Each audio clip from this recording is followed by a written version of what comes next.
Hello, my beloved listeners. This is Katherine Larange, your host of the Amida Dragon podcast, and I am here with a fellow Canadian out on the East Coast, Heather Abbott, and Heather's mission is helping heart-centered entrepreneurs take their place amongst the wealthy so we can up-level the world.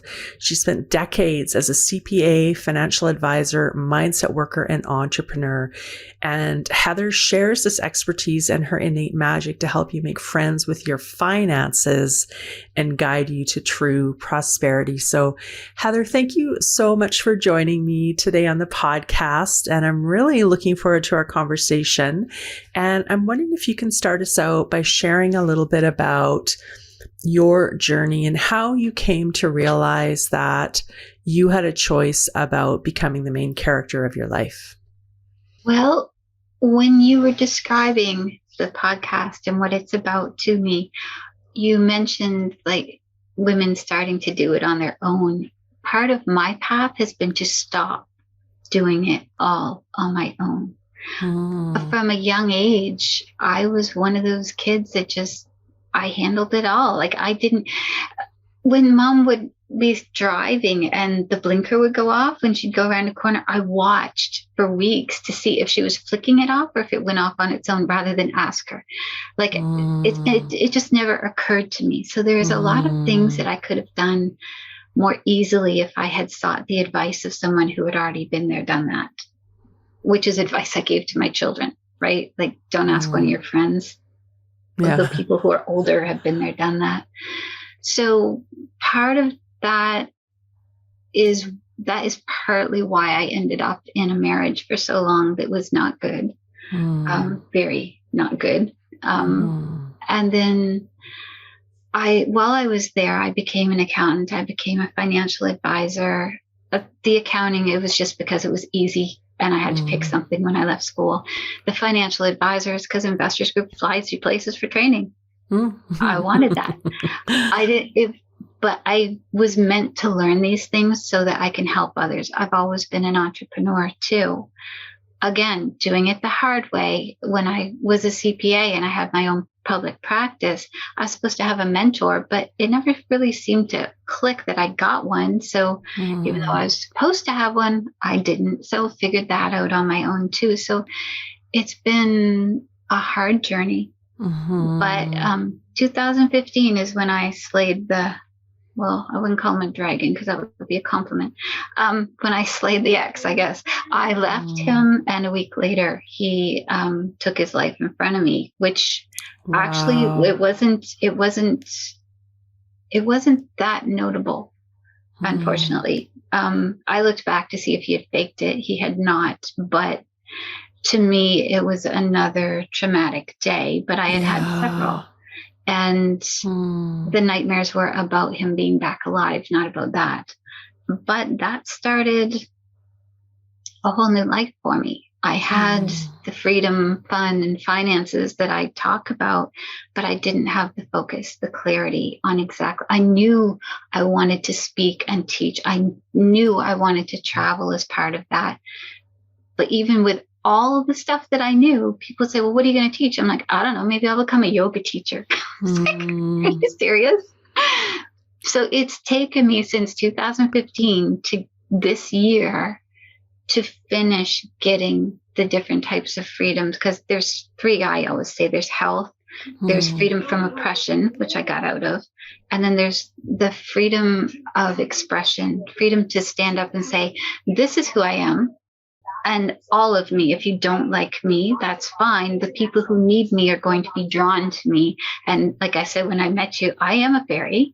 I'm an incarnated fairy. People who can see the etheric realm can see wings on me. And I own that now. And I actually proudly say it to everybody, just starting this year. I had never done that publicly before this year. So that was basically my journey, is owning who I am and coming into what I'm meant to do. Wow, Heather. And, I think you share something really important and really powerful for so many people to hear, that becoming the main character and heroine of your own journey it looks unique to each one of us. Right. And so for you, part of that journey really looked like realizing I don't need to do it all by myself. I can ask for help. I can get support. I can reach out. I don't need to be so isolated. Yeah. And I mean, you are reaching out to friends, but you tend to not reach out to the people who have the experience for whatever reason. And I started doing that last year. I found the online world of networking where it's, oh my gosh, the people I have met, the things I've seen, right? Yeah. But it's still a journey there. Yeah. How were you able to reach out the first time? Was there a shift? Was there a moment? Was it kind of a culmination of things? I think it's been gradual for me. It's I can't really think of a standout time when I reached out for help. Basically, I would say part of it started, other than just talking with friends, which is just talking, it's not getting you anywhere. I think it started back, I don't know, it was after The Secret came out, because I've always been an optimist. So I always look on the bright side and deny the bad side. And someone who knew me said, you should read The Secret. It's kind of like you, but like other stuff. And I was broke. I was a broke accountant. So I tried to get it from the library. They didn't have it. So I got the book that she said she had read before she wrote that one. So I started with that. I think it's The Science of Getting Rich by Wallace Wattles. Yes, that's it. So I read that, and then I read The Secret, and I read it again. I'm like, this isn't it. There's more. So I started by looking up the authors, the different participants in that. And from there, I came across Hay House and, Radio for Your Soul. And I just, since then, there were some telesummits back then that I would listen to, and it just went from there, and starting to stand up for myself more, because he basically, I would admit, he controlled me with his temper. Like I just would hide things. I remember once sitting on the couch reading a book, and he pulled in the yard, and I threw the book under the couch and got up so that I looked like I was doing something so he wouldn't give me a hard time, like he was a jerk.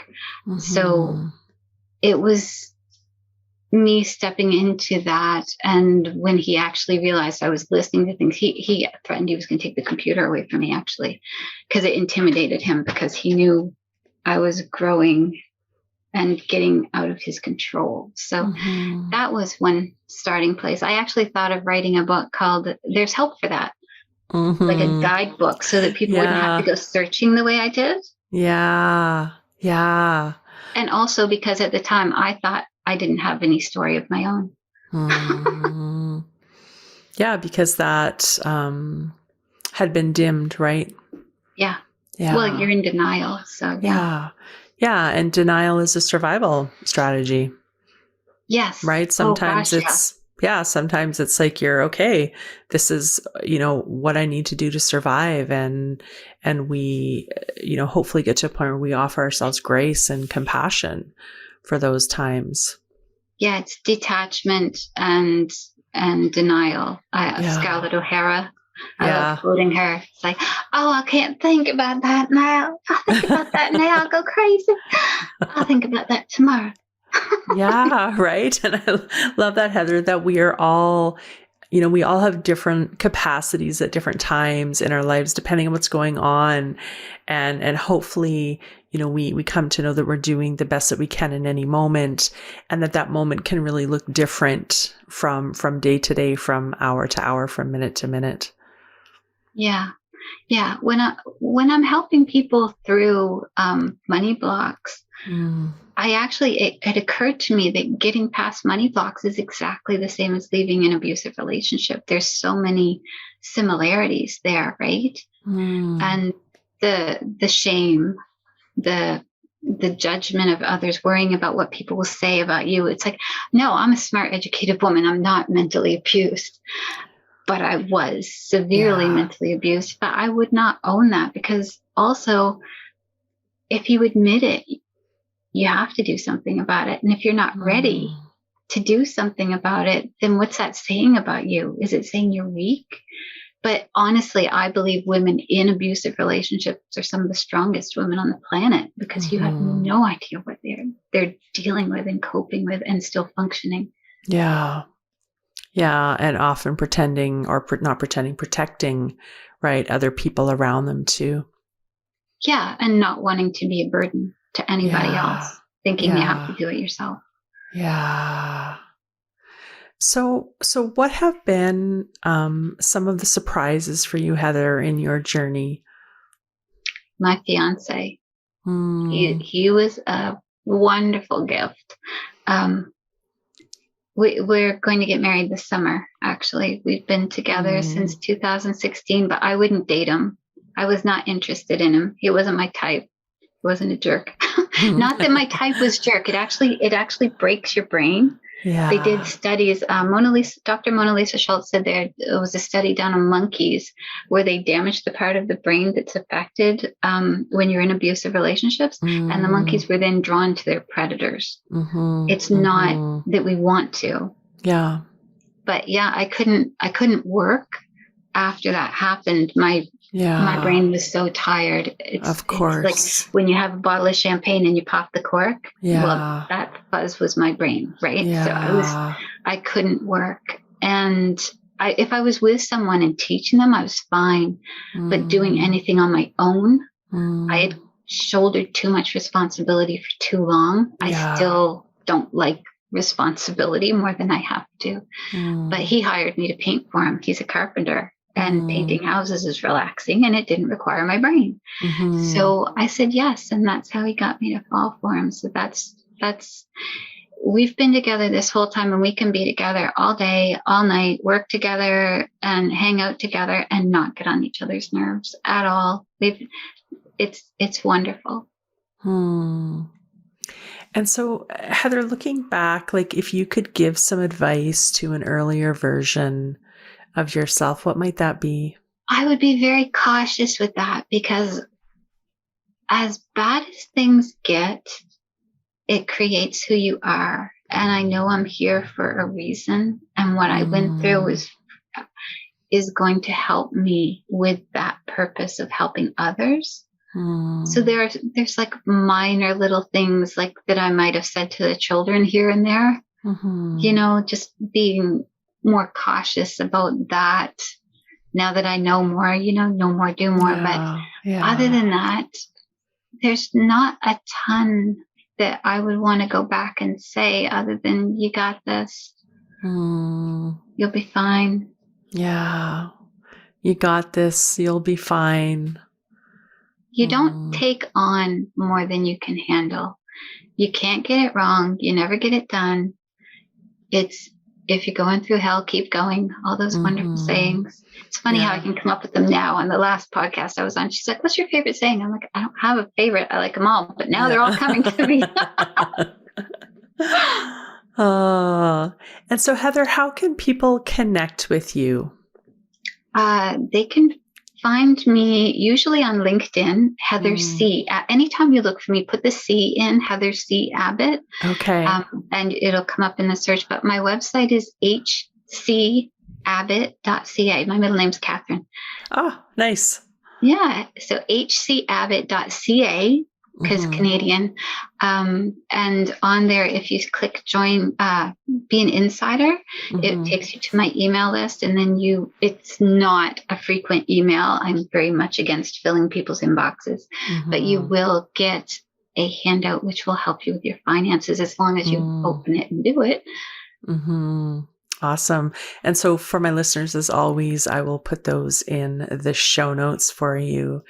And so, Heather, thank you so much for sharing your story, for being so open and honest about your journey, and anything left needing to be said for you before we bring this in for a landing?